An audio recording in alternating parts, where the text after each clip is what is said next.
జయ శ్రీమన్నారాయణ. గత 2 రోజులుగా సోషల్ మీడియాలో శ్రీ శ్రీ శ్రీ తదండి చిన్నశ్రీమన్నారాయణ రామానుజీయ స్వామి వారు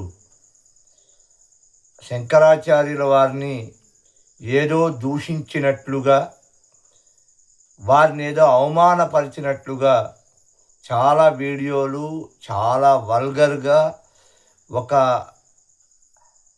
ఆ యత్యాశ్రమం స్వీకరించినటువంటి సన్యాసిని గౌరవంగా మాట్లాడడం కూడా తెలియనటువంటి కొంతమంది కుసంస్కారులు చాలా దారుణంగా మాట్లాడుతున్నారు. ఏమిటి వారన్నది? చతురామ్నాయ పీఠాలు ఆదిశంకరులు ఏర్పాటు చేయలేదు, ఆ తర్వాత వచ్చినటువంటి విద్యారణ్య స్వామి వారు చేశారు. ఇది ఒకటి. రెండోది, శంకరాచార్యుల వారు సాక్షాత్తు శ్రీ వైష్ణవ భక్తుడు, ఆయనకు మించినటువంటి వైష్ణవుడు మరొకడు లేడు అని చెప్పారు.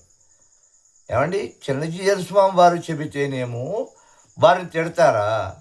అదే చాగంటి కోటేశ్వరరావు గారు చెప్పారు, వారు సాక్షాత్తు శ్రీ మహావిష్ణువును పూజించారు, సాక్షాత్తు ఆదిశంకరులు శ్రీకృష్ణుణ్ణి ఆరాధ్య దైవంగా పెట్టుకున్నారు, ఆయన పరమ శ్రీ వైష్ణవుడు అని మహానుభావుడైనటువంటి చాగంటి కోటేశ్వరరావు గారు చెబితేనేమో మీకు అది వేదమైందా? అది తప్పు కాదా? చిన్నజీయర్ స్వామి వారు ఆయన ఒక పరమ వైష్ణవుడు, ఆదిశంకరులు అన్నారు తప్ప ఆదిశంకరుని ఏమాత్రం కించపరచలేదు. ఇది గమనించండి. విజ్ఞుడైనటువంటి మహానుభావుడు. ఆయన ఏదో హిందూ మతాన్ని ఏదో నాశనం చేస్తున్నట్టుగా, హిందూ మతాన్ని పాడు చేస్తున్నట్టుగా వీరందరూ కూడా రకరకాలైనటువంటి మాటలతో మాట్లాడుతున్నారు. కొంతమంది ప్రవచనకారులు, నేను పేర్లు చెప్పను కానీ, కొంతమంది ప్రవచనకారులు నారాయణుణ్ణి దరిద్ర నారాయణుడని, మా శంకుచక్ర నామాలని వాళ్ళు కాల్చుకుంటారు, శంకుచక్రాలు ఒళ్ళు కొవ్వెక్కిన వాళ్ళు కాల్చుకుంటారు అని, అలా కాల్చుకున్నటువంటి వాళ్ళందరూ కూడా ఎలాంటి వాళ్ళు అని ప్రవచనాలు చెప్పినటువంటి మహనీయులు ఉన్నారు. మేము మాది సమతా సిద్ధాంతం, మా రామానుజులు సమతామూర్తి. అందరూ కూడా సమాజంలో ఉండేటువంటి వాళ్ళందరూ కూడా బాగుపడాలి, అందరూ మోక్షాన్ని పొందాలి అనేటువంటి ఒక ఉత్తమ ఆలోచన కలిగినటువంటి సంప్రదాయం రామానుజ సంప్రదాయం. ఆ రామానుజ సంప్రదాయంలో వచ్చినటువంటి వారసులం మేమంతా కూడా. చిన్నజీయర్ స్వామి వారిని ఖబర్దార్ లేకపోతే ఇంకోటని పిచ్చి పిచ్చి మాటలు మాట్లాడితే మాత్రం బాగుండదు, జాగ్రత్త.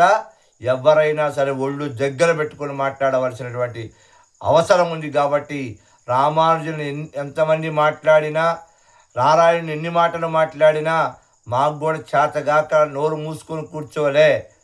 పెద్దలు ఏదో ఒక మాట మాట్లాడుతుంటారు సందర్భానుసారంగా అనేటువంటి ఒక పరమత సహనంతో ఓర్పు పట్టాము. కాబట్టి మరొక్కసారి చెబుతున్నాం, ఆదిశంకరుని ఏం అవమానం చేయలేదు చిన్నజీయర్ స్వామి వారు. వారు పరమ వైష్ణవులని చెప్పారు. చతురామ్నాయ పీఠాలు ఆదిశంకరులు ఏర్పాటు చేయలేదు, తర్వాత వచ్చినటువంటి విద్యారణ్యుల వారు చేశారని చెప్పారు. మీకు చరిత్ర తెలిస్తే వచ్చి ఇదిగో ఇట్లా కాదు, ఇదిగో ఇది ఆధారం అని చూపించి మాట్లాడండి, అంతవరకే తప్ప ఏకవచనంతో ఇష్టం వచ్చినట్లుగా పిచ్చి కారు కోతలు కూస్తే మాత్రం ఖబర్దార్. ఒక్కసారి అందరూ కూడా దృష్టిలో పెట్టుకోవాల్సిందిగా సవినయంగా మనవి చేస్తున్నాం. మాకు మాట్లాడడం వచ్చును, కాకపోతే మా గురువులు మాకు ఒక సంస్కారం నేర్పారు కనుక ఇంతకంటే ఎక్కువ మాట్లాడడం భావ్యం కాదు కనుక ఇంతవరకే మాట్లాడుతున్నాం. కాబట్టి అందరూ కూడా గమనించండి. సామాన్య జనం ఎప్పుడూ కూడా ఇక్కడ ఏదో శైవులకి వైష్ణవులకి భేదాలు ఏర్పడిపోయినాయి అని అనుకో. ఇవాళ కూడా స్వామివారు మోపిదేవిలో పాదయాత్ర ప్రారంభం చేస్తూ మోపిదేవి దేవాలయానికి వెళ్ళి అక్కడ స్వామిని చూసి చేశారు. వారికి శివద్వేషం ఉంటే ఎన్నో శివాలయాలకి, ఇక్కడ నా పక్కన ఉండేటువంటి ఒక ఊరు మునుకొండని, అక్కడ దేవాలయ ప్రతిష్టకి వారే పునాది రాయి వేశారు.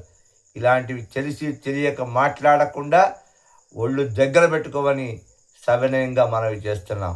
జై శ్రీమన్నారాయణ.